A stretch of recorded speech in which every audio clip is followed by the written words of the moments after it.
Good morning बच्चों।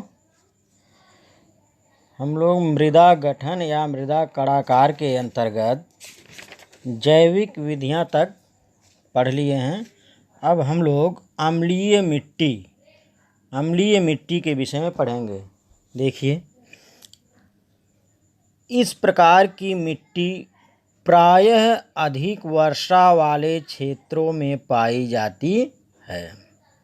यानी अम्लीय मिट्टी प्रायः अधिक वर्षा वाले क्षेत्रों में पाई जाती है। इस मिट्टी में अधसड़े जीवांश अधिक मात्रा में होते हैं।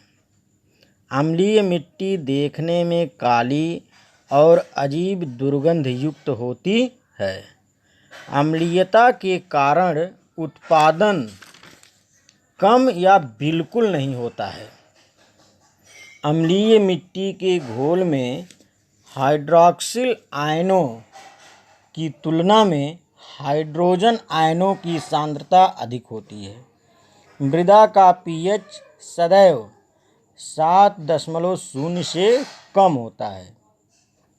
हमारे देश में अम्लीय मृदा असम, केरल, त्रिपुरा, मणिपुर, पश्चिम बंगाल, बिहार के तराई क्षेत्र, उत्तर प्रदेश में हिमालय के तराई क्षेत्र में कुछ स्थानों पर पाई जाती है।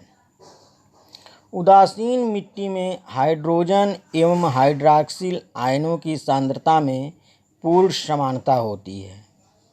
यह स्थिति शुद्ध जल में पाई जाती है। मृदा घोल में सामान्यतः घुलनशील खनिज पदार्थ एवं पौधों के अवशेष के घुलनशील अंश पाए जाते हैं। देखिए, अम्लीय और क्षारीय मिट्टी की तुलना। तो अम्लीय मिट्टी नंबर 1, इसकी उत्पत्ति अधिक वर्षा के स्थानों में होती है। और क्षारीय मिट्टी कम वर्षा के स्थानों में बनती है। नंबर 2, मिट्टी में अधसड़े जीवांश की अधिकता होती है, जिसके सड़ने से उत्पन्न कार्बन डाइऑक्साइड पानी के साथ मिलकर कार्बोनिक अम्ल बनाती है। क्षारीय मिट्टी में कम वर्षा के स्थानों में क्षारीय लवण घुलनशील होकर पानी के साथ नष्ट नहीं होते और ऊपरी सतह पर एकत्र हो जाते हैं। नंबर 3, जब मिट्टी में हाइड्रोजन आयनों की सांद्रता बढ़ जाती है तो मिट्टी अम्लीय हो जाती है। जबकि क्षारीय मिट्टी में जब मिट्टी में हाइड्रॉक्सिल आयनों की सांद्रता बढ़ जाती है तो मिट्टी क्षारीय या ऊसर बन जाती है। नंबर 4, चूने के प्रयोग द्वारा अम्लीय मिट्टी के कणों से हाइड्रोजन आयन बाहर आते हैं, जबकि क्षारीय मिट्टी में चूने के प्रयोग से क्षारीय मिट्टी से सोडियम आयन बाहर आते हैं। नंबर 5, अम्लीय मिट्टी का पीएच 7 से कम होता है, जबकि क्षारीय मिट्टी का पीएच 7 से यानी 7 से अधिक होता है। अब देखिए, अम्लीय मिट्टी बनने के कारण। अम्लीय मिट्टी बनने के कारण निम्नवत हैं। जैसे नंबर 1, क्षारीय तत्वों का निक्षालन। अधिक वर्षा के स्थानों में मिट्टी के कणों से क्षारक तत्व अलग होकर घुल जाते हैं, जो निक्षालन क्रिया द्वारा भूमि की गहरी तहों में चले जाते हैं। इस प्रकार कैल्शियम, मैग्नीशियम, पोटेशियम और सोडियम क्षारक तत्व बह जाते हैं और उनके स्थान पर मिट्टी कणों के साथ हाइड्रोजन आयन अधिशोषित हो जाते हैं, जिससे मिट्टी अम्लीय हो जाती है। नंबर 2, फसलों द्वारा क्षारकों का उपयोग। पौधे स्वभावतः अम्लों की तुलना में क्षारक तत्वों का अधिक उपभोग करते हैं। अतः खेतों में निरंतर फसलें लेने के कारण मिट्टी में इन तत्वों की कमी हो जाती है, जिससे मिट्टी अम्लीय हो जाती है। नंबर 3, मिट्टी का अम्लीय चट्टानों से बना होना। कुछ मिट्टी ऐसी चट्टानों की बनी होती हैं जिनमें क्षारक खनिजों अथवा क्षारक तत्वों की अपेक्षा क्वार्टज और सिलिका की अधिकता होती है, जो अम्लीय चट्टानें कहलाती हैं। ऐसी मिट्टी स्वभाव से ही अम्लीय होती हैं। नंबर 4, रासायनिक उर्वरकों का प्रभाव। वे उर्वरक जिनके ऋणात्मक आयनों की अपेक्षा पौधे धनात्मक आयनों का अधिक उपयोग करते हैं, उन्हें सामान्यतः अम्लीय उर्वरक कहते हैं।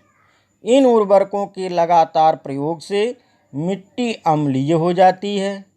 अमोनियम सल्फेट इसी प्रकार का उर्वरक है, जिसकी अमोनिया तो मिट्टी कणों द्वारा ले ली जाती है, लेकिन सल्फेट घोल में बच जाता है, जो मिट्टी कणों द्वारा छोड़े गए हाइड्रोजन आयनों से मिलकर सल्फ्यूरिक अम्ल बनाता है, जिसके प्रभाव से मिट्टी अम्लीय हो जाती है।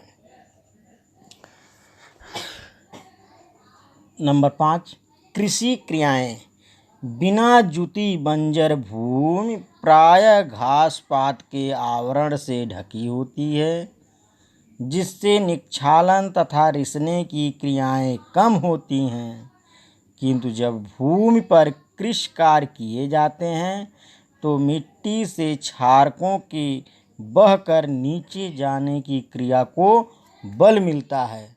फलस्वरूप धीरे धीरे मिट्टी के क्षार नष्ट हो जाते हैं और उनके स्थान पर मिट्टी कणों पर हाइड्रोजन आयनों की सांद्रता बढ़ जाती है। आइए अब देखें अम्लीय मिट्टी का सुधार। नंबर 1 इसमें देखिए चूने का प्रयोग। इस कार्य के लिए किसी भी ऐसे क्षारक लवण का प्रयोग किया जाता है जिससे मिट्टी के कणों में हाइड्रोजन आयनों की सांद्रता कम हो। सामान्यतः इस कार्य के लिए कैल्शियम यानी चूना और मैग्नीशियम का बहुतायत से प्रयोग किया जाता है। अम्लीय मिट्टी को सुधारने के लिए चूने का प्रयोग सर्वोत्तम है। इसके प्रयोग से मिट्टी की भौतिक दशा भी सुधरती है। चूने में कैल्शियम कार्बोनेट, बुझा हुआ चूना तथा जल योजित चूना का प्रयोग होता है। चूने की मात्रा अम्लीयता पर निर्भर करती है। यदि मृदा का पीएच 7 से काफ़ी कम है तो अधिक चूने की आवश्यकता होगी। साथ ही चूने की किस्म पर भी मात्रा निर्भर करती है। सामान्यतः 1 से 4 टन चूने की मात्रा 1 हेक्टेयर के लिए पर्याप्त होती है। नंबर 2, जल निकास की उचित व्यवस्था। दलदल तथा पानी रुकने वाले स्थानों में जल निकास की उचित व्यवस्था करने से मिट्टी की अम्लीयता नष्ट हो जाती है। इसके बाद उसमें चूना मिलाना चाहिए। नंबर 3, अम्लीय रोधक फसलों का उगाना। यद्यपि अधिकांश कृषि फसलों के लिए अम्लीय मिट्टी अनुकूल नहीं होती, फिर भी कुछ ऐसी फसलें हैं जिन्हें अम्लीय मिट्टी में उगाया जा सकता है।